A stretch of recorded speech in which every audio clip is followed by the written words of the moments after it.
Hello বন্ধুরা, welcome to my channel, welcome to my another video.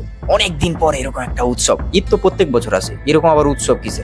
আরে সালমান খানের নতুন মুভি আসছে যে, আর সালমান খানের নতুন মুভি মানে ভাইজানের নতুন মুভি মানেই ঈদ, আর ঈদ মানেই সালমান খান, এটা সবাই জানে। নতুন সিনেমা সিকান্দার, তার ট্রেলার চলে এসছে ভাই। আখ্যা ইন্ডিয়া সবাই হচ্ছে রিভিউ দিয়ে দিয়েছে, রিয়াকশন দিয়ে দিয়েছে, মানে এটা নিয়ে মানে কি বলা যায়, আলোচনা এখন পরতুঙ্গে। ঠিক আছে, সালমান খান সঙ্গে রশ্মিকা দুজনকে কেমন লাগছে সেটা নিয়ে তো বলবোই। তার আগে সাবস্ক্রাইব করে দাও নতুন হলে, আর বেল আইকনটাকে ক্লিক করে দাও, কারণ নোটিফিকেশন সবার আগে তোমার কাছে যাবে। সেই কারণে বাঙালি তো বাঙালির পাশে থাকবে, তাই নাকি?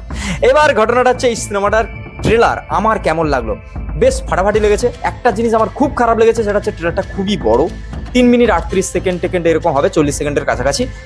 অনেক বড় ভাই, মানে 2 মিনিট দেখার পরও যখন দেখি এই বুঝি শেষ হবে, আরো 1.5 মিনিট বাকি আছে, তাই বললাম যে প্রচুর বড়।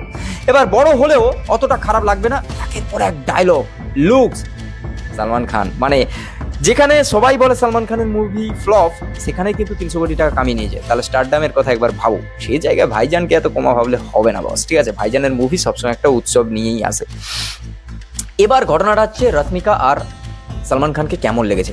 যখন রশ্মিকার যে তাদের মধ্যে যে এজ গ্যাপটা আছে, যখন তুমি গানটা রিলিজ হয়েছে গানটা দেখো, গানটায় দেখলে তুমি বুঝতে পারবে না, বেশ ভালোভাবে ডিরেক্টর সেটাকে ম্যানেজ করেছে।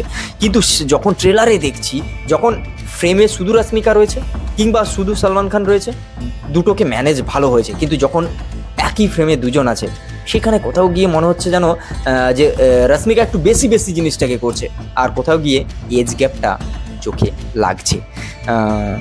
এটা আমার মনে হলো। সিনেমাটা আরো অনেকটা চমক আছে, সেটা হচ্ছে কাটাপ্পা। আরে কাটাপ্পা এখানে ভিলেন, তবে এখানে আমার কোথাও গিয়ে মনে হচ্ছে মেন ভিলেন না আছে, কাটাপ্পা মেন ভিলেন নয়, এটা আমার মনে হচ্ছে। যদি হয়ে যায় না, মানে ভাবো কি হতে পারে। আর এই সিনেমায় হচ্ছে একের পর এক দেখিয়ে দিয়েছে কিভাবে মারপিট আছে, কিভাবে কি লেভেলের অ্যাকশন হতে পারে। তবে ইউএস সার্টিফিকেট আছে, তবে সেরকম খুঙ্খার ব্যাপারটা নেই, যতটুকু আছে বেশ মজা পাবে দর্শক, এটুকু বোঝা যাচ্ছে। তবে আরো একটা জিনিস গল্পে বোঝা যাচ্ছে, যে হচ্ছে মানে একটা মেডিকেল, একটা হসপিটালিটি, হ্যান ত্যান এইসব নিয়ে একটা গল্পের স্টোরি আছে, ভালো প্লট হবে। এই ফার্স্ট টাইম শুধু সালমান খানের নামে সিনেমা বিক্রি হবে না, এখানে গল্প থাকবে, এটা একটা ভালো দিক। এবার আরো একটা জিনিস, রোমান্টিক গান এগুলো তো বলিউড সিনেমায় থাকে, কিন্তু এখানে আরো একটা ভালো দিক, আর মুরগুদাস যে হচ্ছে ডিরেক্টর, সে কিন্তু এই সিনেমাটাকে ট্রেলারটাকেও ভালো কেটেছে। হ্যাঁ, বলবো যে ফাটাফাটি ছিটকে যাওয়ার মতো অতটা হয়তো না হলেও, কিন্তু ট্রেলার কাটা ভালো হয়েছে। অনেক লং হওয়া সত্ত্বেও বোর হবে না, ভালো লাগবে, এইটুকু বলতে পারি। সিকান্দার সিনেমাটা প্রডিউস করেছে, কিক সিনেমা যে প্রডিউস করেছিল সাজিদ নাডওয়াল, আর এই সিনেমাটাকে ডিরেক্ট করেছে আর মুরগুদাস, যে গজনী সিনেমাটা ডিরেক্ট করেছে। তাহলে এবার ভেবে দেখো, এই সিনেমার পেছনে এই দুটো নাম যথেষ্ট নয় কি? তবে এই সিনেমা হচ্ছে আরো ভালোভাবে হিট করার পেছনে আরো কয়েকটা জিনিস আছে, সেটা হচ্ছে টাপ্পা। তবে আরো একটা জিনিস, কেন আমি জানি না, যখন হচ্ছে দেখলাম, যখন হচ্ছে ট্রেলার লঞ্চের ইভেন্টটা হচ্ছিল, সেখানে নিচে নাম দেওয়া ছিল সুলুন শেট্টি। তাহলে কি এখানে মেন ভিলেনকে লুকিয়ে রাখা হয়েছে?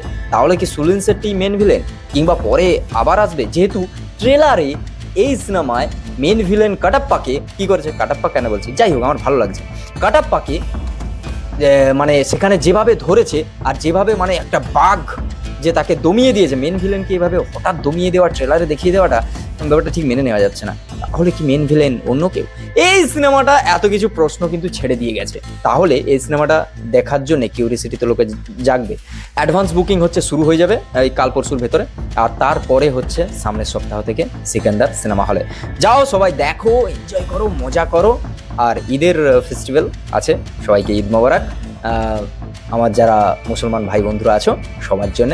আর চলো দেখাচ্ছে নেক্সট ভিডিও, ততক্ষণের জন্য like, comment, share and subscribe my YouTube channel. পরের ভিডিও খুব তাড়াতাড়ি।